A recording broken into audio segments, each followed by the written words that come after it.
Bonjour à tous, correction des numéros 4 à 7, page 164 pour les coordonnées en fait dans l'espace. Donc on s'intéressait à un pavé droit, d'accord, je l'ai retracé au tableau, et je vous avais demandé de rectifier, on ne se plaçait pas dans le repère AIJK, mais dans le repère AIKJ.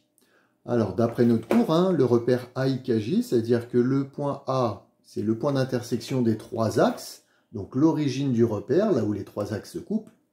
I, ça indique l'unité sur l'axe des abscisses.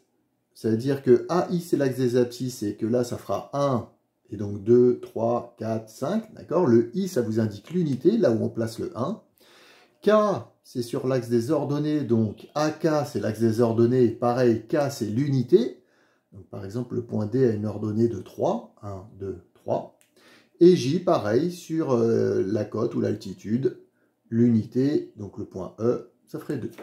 Donc, on nous demandait les coordonnées du point B. Donc, comme je viens de dire, le point B, il est sur l'axe des abscisses. I, c'est l'unité, donc là, c'est 1. Donc, le point B, son abscisse, 1, 2, 3, 4, 5, ça ferait 5. Et les autres coordonnées sont nulles. D'accord? On ne se déplace pas sur les ordonnées, on ne se déplace pas sur la cote. Donc, 5, 0, 0. Le point C, on peut remarquer tout de suite en fait qu'il a la même abscisse en fait que le point B. Mais par contre, on se déplace sur l'axe des ordonnées, il a la même ordonnée que le point D. Mais par contre, on ne bouge pas sur la cote. Donc les coordonnées du point C, ça sera 5, 3, 0. Le point E, on voit qu'il est sur l'axe, le troisième axe, sur l'altitude. Donc, on ne se déplace pas sur les abscisses ou sur les ordonnées. Pour l'altitude, on voit qu'on se déplace de 2 unités. Donc, les coordonnées du point E, 0, 0, 2. Exercice 5, on s'intéresse à tous les points qui sont sur la face A, B, C, D. Et bien, dans ce repère AIKJ, on voit que tous ces points, les points A, B, C et D, on pourrait vérifier, ils ont tous une cote nulle. D'accord? On peut le vérifier avec les points B et C, dont on a déjà donné les coordonnées dans l'exercice précédent. Mais ça serait la même chose pour A, ce serait la même chose pour D. Et je vous ai dit, la face, en fait, quand vous avez une boîte et la face en dessous, là, sur laquelle on pose la boîte, eh ben, tous ces points ont une altitude ou une cote nulle, égale à 0. Par contre, tous les points, la face supérieure, E, F, G, H, on pourrait vérifier avec le point E, avec le point F, avec le point G, avec le point H. Ils ont tous une cote ou une altitude égale à 2. Donc, tous les points qui sont sur cette face ont une altitude égale à 2. Ensuite, le point de coordonnées 5, 3, 2. On vérifie ensemble. 5 sur les abscisses, on se décale de 5. 3 sur les ordonnées, on se décale. 2, on va monter de 2 unités.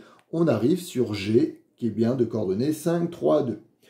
Ensuite, on voulait le point de coordonnées 0, 3, 2. Donc 0 sur les abscisses, on ne bouge pas. 3 sur les ordonnées, 2 sur la cote. On arrive au point H, donc de coordonnées 0, 3, 2. Le point I, c'est bien l'unité sur l'axe des abscisses. Ses coordonnées, c'est bien 1, 0, 0. Le point de coordonnées 5, 0, 2. 5 sur l'axe des abscisses. 0, on ne bouge pas sur les ordonnées, et 2 sur la cote, donc ça sera le point F de coordonnées 5, 0, 2. Pour le septièmement, tous les points qui sont sur la face ADHE, cette face-là, pour vous aider un petit peu, vous pouvez prendre le point A, le point D, le point H, le point E, et essayer de réfléchir à propriété commune à tous ces points. Et tous ces points, en fait, ont une abscisse nulle, d'accord, égale à 0. Et donc, tous les points qui sont sur cette face A, D, H, E ont une abscisse égale à 0. Septièmement, petit b, pardon, sur cet exercice 7, on voulait tous les points de la face B, C, G, F. B, C, G, F. Même chose, on pourrait réfléchir au point B, au point C, au point G, au point F. Et tout ce qu'ils ont en fait en commun, ils ont une abscisse égale à 5. Donc tous les points qui sont sur cette face-là auront une abscisse égale à 5. Ensuite, je vous avais demandé le numéro 15. Il est corrigé à la fin du livre, donc je ne le corrige pas. Je corrige avec vous le numéro 16, où on s'intéressait au repère AIJK. Pour cet exercice, je n'avais pas modifié. C'est un petit peu bizarre. On utilise rarement en fait ce type de repère, mais il faut savoir le faire aussi. Alors, A, I, J, K, ça veut dire que A, c'est l'origine du repère. I, ça veut dire que AI, c'est l'abscisse, et là, on va mettre 1. J, ça veut dire que AJ, ici, c'est l'ordonnée, l'axe des ordonnées. Et donc, on va mettre l'unité ici, 1. Et K, ça indique la cote, donc votre altitude ici, la cote, c'est cet axe-là, AK. Donc, bien faire attention hein, à l'ordre des points ici qui définissent les axes. Donc, abscisse, ordonnée, cote. Alors, le point A, c'est l'origine du repère, donc c'est facile, 0, 0, 0. Le point B, il est sur l'axe des abscisses, et donc, son abscisse, ça va être 2, et on ne se déplace pas sur les autres axes, donc 2, 0, 0. Le point C, vous voyez que le point C, il va avoir la même abscisse, en fait, que le point B. Par contre, ce qui diffère, c'est que sur la cote, on monte de 2 unités, mais on ne se déplace pas sur l'axe des ordonnées. Donc, les coordonnées du point C, dans ce repère AIJK, ça sera 2, 0, 2. Le point D, il est sur l'altitude ici. Il y a 2 unités sur l'altitude. Donc, la cote, ça sera 2. Et on ne se déplace pas sur les 2 autres axes. Donc, 0, 0, 2 pour les coordonnées. Ensuite, pour le point E, ses coordonnées... Donc, il est sur l'axe des ordonnées. Ça sera la seule coordonnée non nulle. Donc, 0, 2, 0. Le point F, plus difficile, on se rend compte qu'il a la même abscisse et la même ordonnée, en fait.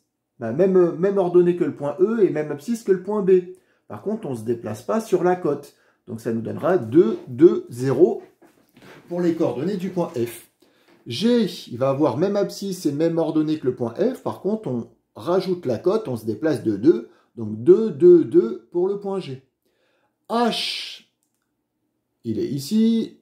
On dit 0 pour l'abscisse parce qu'on ne se déplace pas. 2 pour l'ordonnée. 2 pour la cote. Vous voyez le déplacement. Hein. 2, 2. On retrouve bien le point H. Donc 0, 2, 2. Le point I, facile, c'est l'unité sur l'axe des abscisses. Donc 1, 0, 0. Le point J, facile, c'est l'unité sur l'axe des ordonnées, donc 0, 1, 0. Le point K, pareil, 0, 0, 1. On a bien tous les points de notre figure. Je vous demanderai pour la prochaine séance pour jeudi de me préparer les numéros 20 à 23, page 165, et le 19, page 165. Peut-être à bientôt.